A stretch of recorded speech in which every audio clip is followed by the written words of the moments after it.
Urea अभी तक मैंने इसमें दिखाया नहीं है और अब की बार बारिश होगी तब इसमें यूरिया डालूंगा। ये आपने सुना होगा भाई, खेती समरे नड़ाई थे, जिंदगी समरे पढ़ाई थे, बार बार खेत का निरीक्षण करते रहो सुबह शाम। मैंने सिर्फ अभी तक इसमें 15 दिन हो गए एक स्प्रे किया था, वो भी अपना नेचुरल काढ़ा तैयार करके जड़ी बूटियों द्वारा, और सिर्फ मैं 2 ही स्प्रे करता हूँ। और कीटनाशक के बारे में ये कहता हूँ मैं, एक तो भाई ये आप मिला के कीटनाशक मत छिड़को अंधाधुंध। जैसे मोनो मिला लिया, उसमें रगोर मिला लिया, एंडोसल्फान मिला लिया, फेनोलेट मिला लिया, वो समीकरण क्या हो जाता है कर दिया, डीएपी मिला दिया, यूरिया मिला दिया, जिंक पोस्ट वगैरह वगैरह, उसका साल्ट तो देखो क्या बनता है। नमस्कार दोस्तों, डियर किसान में आपका एक बार फिर स्वागत है। मैं हूं आपका दोस्त प्रवीण और फिलहाल खड़ा हूं जो है जुल्ली गांव भिवानी हरियाणा में। तो आज की इस वीडियो में हम बात करेंगे कि कपास की फसल में खाद का मैनेजमेंट आप किस प्रकार से करते हैं। और यहाँ पर बिना यूरिया के ही आप देख सकते हैं सिर से ज़्यादा हाइट हो चुकी है कपास की। अभी तक इसमें एक खाली यूरिया का दाना यहाँ पर जो है किसान भाई ने नहीं दिया है, फिर भी आप हाइट देख सकते हो और कलर जो है कपास का देख सकते हो कितना शानदार है। और यूरिया ना डालने के पीछे, खाद कम डालने के पीछे, कीटनाशक ना छिड़कने के पीछे क्या कारण है? सबसे पहले तो जी आपका डियर किसान पर स्वागत है। वेलकम जी। तो आपने ये कपास की फसल जो लगा रखी है देखने में काफ़ी अच्छी है, हाइट अच्छी है, कीटों का प्रकोप भी कम है।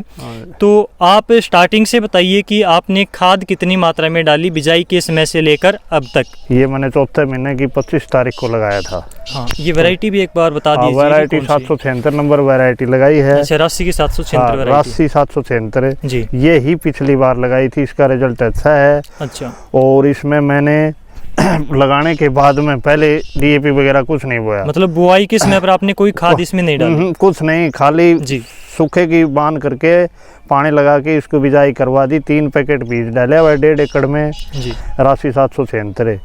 और उसके बाद मैंने पहले हलवा के बाद दूसरी हलवा में इसमें खाली 1 बैग डीएपी बोया है। हाँ, कि जो ट्रैक्टर से सिलर द्वारा निराई गुड़ाई करते हैं ना, उस टाइम पर आपने 1.5 एकड़ में 45 किलोग्राम या फिर 50 किलोग्राम डीएपी डाले है। ठीक है। उसके बाद मैंने इसमें दूसरी हलवा करवाई है ने, उसमें मैंने जैविक खाद, ये जो बटोड़े की होती है ना गली सड़ी खाद, 1 बैग ये और 1 बैग मुर्गा वाली छाण की दोनों। हाँ, जो पोल्ट्री फार्म की जो खाद होती है, जो मुर्गी की बीट होती है वो, और दोनों को मिला करके ये बोया है। यूरिया अभी तक मैंने इसमें दिखाया नहीं है। यूरिया दिखाने का कारण ये है कि यूरिया डाल दो पर वह हवा चलती है आजकल, उसमें इसमें चिड़चिड़ापन है, मरोड़िया, माऊ, तेला सब कीटनाशक लग जाते हैं। क्यों? यूरिया तो आपको सभी मालूम है कि यूरिया में उमस ज्यादा होती है। हाँ, और यूरिया में नाइट्रोजन होती है। नाइट्रोजन पर तो ये ऑटोमेटिक आक्रमण होता है, शत्रु कीट जो है नाइट्रोजन की तरफ आकर्षित होते हैं। अब मैंने इसके लिए यूरिया नहीं डाला है, ला के रख रखा है। जब ये आज चली, ये हवा चलेगी और अब की बार बारिश होगी तब इसमें यूरिया डालूंगा। यानी 50% फल आने पर ही मैं इसको यूरिया देता हूँ। पौधा बिल्कुल सेफ है, कोई इसमें वो शिकायत नहीं है। ठीक है। तो ये भी हम देखेंगे। तो यहाँ पर खाद की हमने बात की कि यूरिया अभी तक नहीं डाली है। जैसा कि आपने बताया कि हवा को ध्यान में रखकर भी हम यूरिया का उपयोग करते हैं। तो हवा का क्या कुछ गणित है? मतलब कौन सी साइड से हवा चलनी चाहिए उस टाइम पर? ये आज चली हवा चलनी चाहिए। अगर ये 15 दिन चल जाएगी तो इसमें फल की कोई कमी नहीं रहेगी। मतलब पश्चिमी दिशा से जो हवा पश्चिमी दिशा से पिछवा चलनी चाहिए, पिछवा। और इसमें अब नमी बनाए रखना इस हवा में, क्योंकि ये हवा 2-3 दिन चलेगी तो फसल में सूखा भी आ जाएगा, क्योंकि अब पौधा खुराक ले रहा है।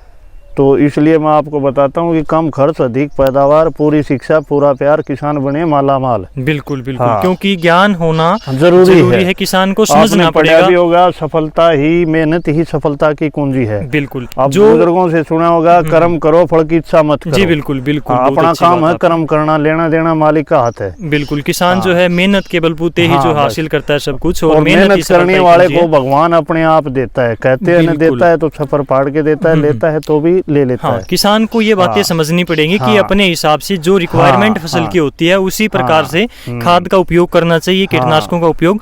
जो कंपनियां होती हैं उनकी स्ट्रेटजी में फंसकर, मार्केटिंग में फंसकर हमें इनका पेस्टिसाइड का उपयोग नहीं करना चाहिए। ये बात आपको समझनी पड़ेगी। और ये आपने सुना होगा भाई, खेती समरे नड़ाई थे, जिंदगी समरे पढ़ाई थे, बार बार खेत का निरीक्षण करते रहो, सुबह शाम खरपतवार वगैरह उड़ने दो। मैंने इसकी सिर्फ 2 बार नड़ाई गुड़ाई की है और 3 बार इसमें कल्टीवेटर द्वारा, ढींगे द्वारा हलवा करवाई है। जी। हाँ, तो कम खर्च अधिक पैदावार। जी बिल्कुल, ये बातें हाँ। आपके जो है जीवन में काफ़ी काम आने वाली मैं है और सुबह प्रैक्टिकल बातें हैं। 1 घंटा सुबह पूरे खेत में घूमता हूँ, 1 घंटा शाम को इस टाइम पर 5 बजे से 6 बजे तक घूमता हूँ।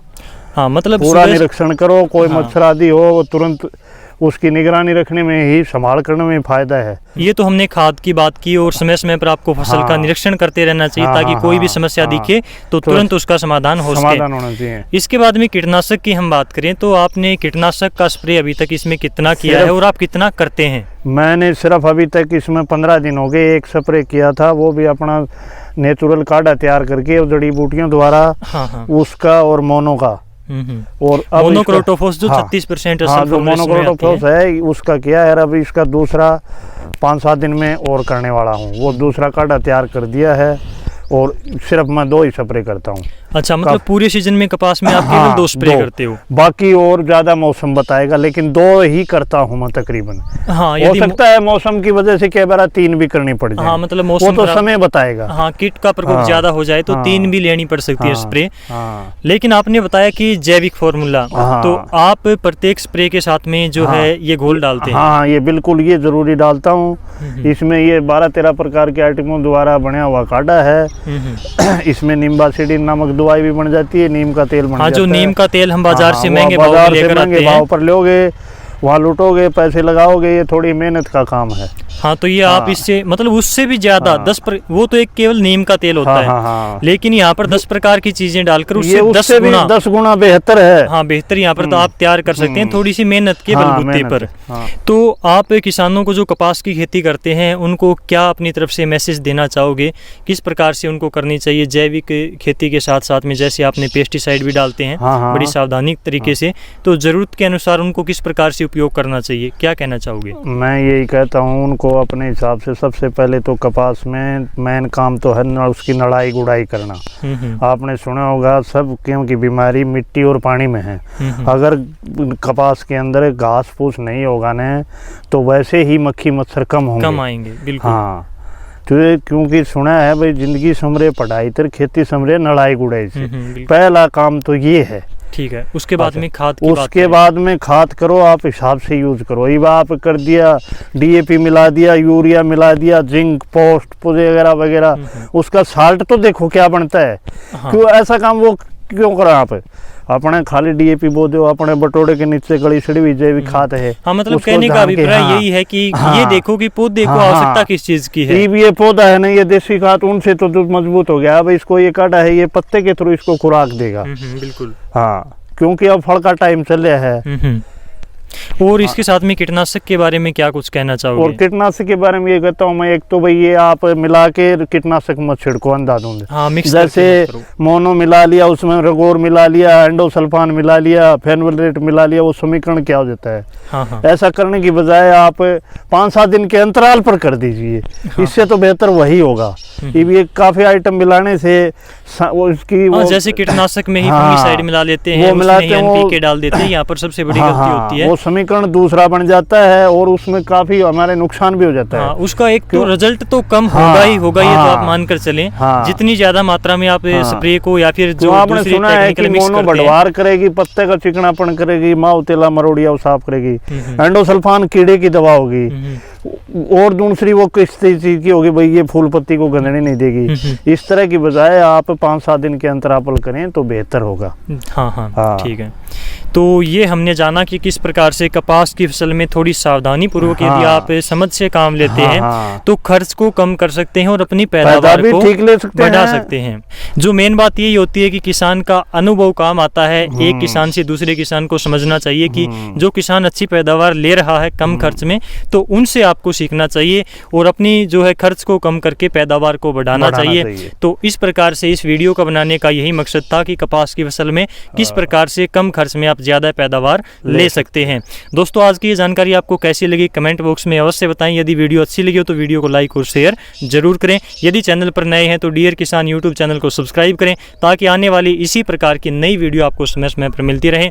आपसे फिर मुलाकात होगी कोई नई जानकारी के साथ, कोई नए किसान के साथ। तब तक के लिए नमस्कार, जय हिंद, आपका बहुत बहुत धन्यवाद। नमस्कार।